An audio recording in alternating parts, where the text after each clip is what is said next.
Do you remember where she looked? I'm gonna look straight ahead. I grew up in a household where it was pretty much the scariest place. It was like a war zone. Like, I never knew what it meant to live in a house that was always quiet or that was safe, that you felt safe. It was really tense, and so I hated going home. My dad was always angry, and he didn't drink or anything. He was just really mad a lot. My dad was always yelling at us to pick up things, and he was always yelling at my mom. He didn't really know God, and he didn't really care to know God, but my mom and my sisters did. And I never really knew what was going to come next. I pretty much had to sleep with one eye open because I never knew if Dad was going to be mad or if he was going to be excited. And I kind of just understood that home wasn't where I go to relax. It was always just kind of crazy and wild. So I grew up in a Christian home. I have a mom and a dad who love Jesus and love me, and we went to church every Sunday, and I went to Christian school, and we had youth group and different camps that I got to do in the summer, and I have 2 younger brothers, and my parents just taught us about loving God. So yeah, that was pretty much my life. Sorry.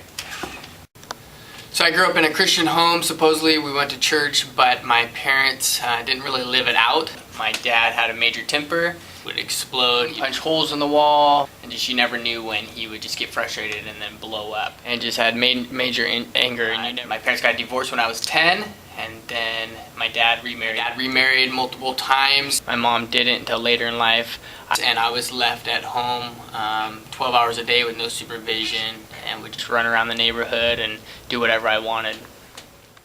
Test, test, test. Okay. Well, am I supposed to look at the camera?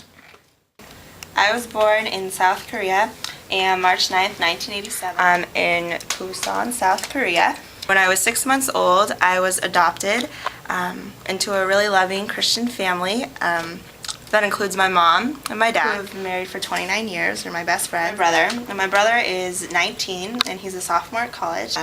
And he was also adopted from South Korea as well. We're not biologically related, but we're definitely best friends. And we all live together. We're originally from Seattle, Washington. You know my innermost being, even better than I know myself. What a beautiful God. What a beautiful God. What am I?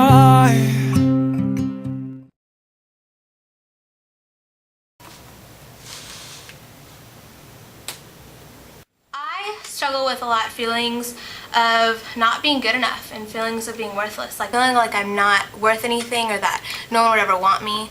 And a lot of that stemmed from my dad, but a lot of that is myself too. You know, never feeling like I was good enough, never feeling like I could ever please anybody. Every time I fail and every time I'm not perfect, it's like I've lost my only chance. When I didn't do something perfectly, I thought that I'd failed, and I want to be perfect, but I'm not, so like I just don't have any purpose or any value in this world. My life was pretty much not going to amount to anything because I myself was super worthless.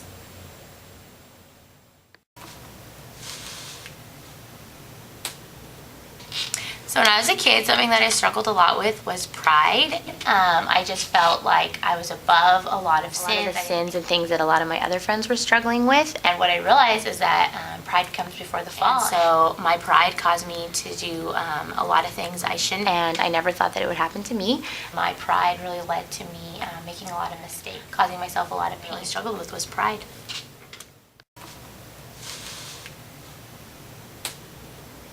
Alright, so just like my dad struggled with anger, so did I. I was the kid who would explode.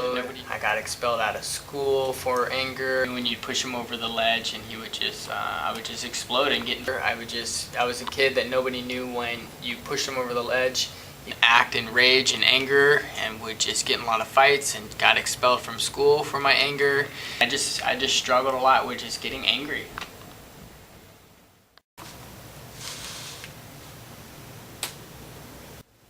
I struggle with being afraid sometimes and worrying, and I would say anxiety too. And I remember a lot of times in my life where I literally sat in my room and just lay there awake, fearful, being around, and just really getting really anxious and worrisome about what was to come and what was either going to happen in the future or what was going to happen the next day. And as I got older, it kind of really perpetuated in my life, and I would say that for a long time that really controlled my life. And throughout my life there have been a lot of instances where I've been too scared or too fearful, or I just had such a fear of what was to come and what wasn't happening, that too worrisome to take that leap and just step out. And so I feel like in a lot of ways that has kept me from being able to do a lot of things, really just held me back from doing the things that I really wanted to do and knew I was capable of doing. And in some ways it's kind of really controlled my life and not allowed me to pursue what I know is God's best, and what I can do and what I'm able to do and what I've been created to do.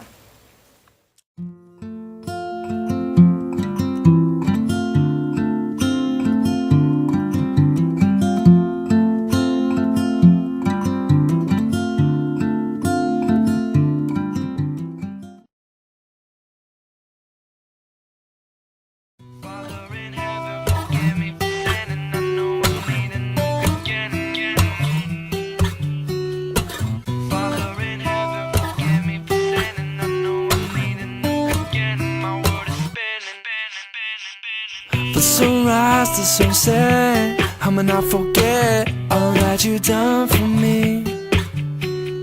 The sunset, the sunrise, I'ma keep my eyes upon your glory. The sunrise, the sunset, I'ma not forget all that you done for me. The sunset, the sunrise, I'ma keep my eyes upon your glory. Yeah, say oh yeah, say alright. Every sunset, every sunrise. Say oh yeah, say alright. Every sunset, every sunrise.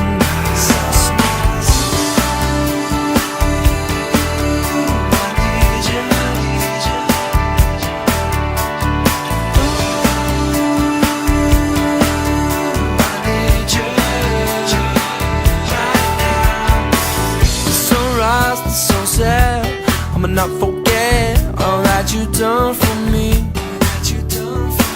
The sunset, the sunrise, I'ma keep my eyes upon your glory. You came down from heaven above to show me your way.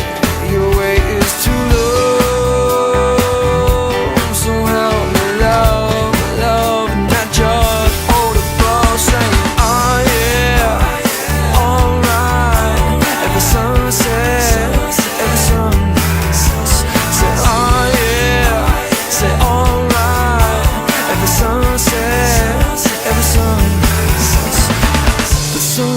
the sunset, I'ma not forget all that you done for me. Do it again. Trusting in God's plan. Sunset, the sunrise, I'ma keep my eyes upon your glory. The sunrise, the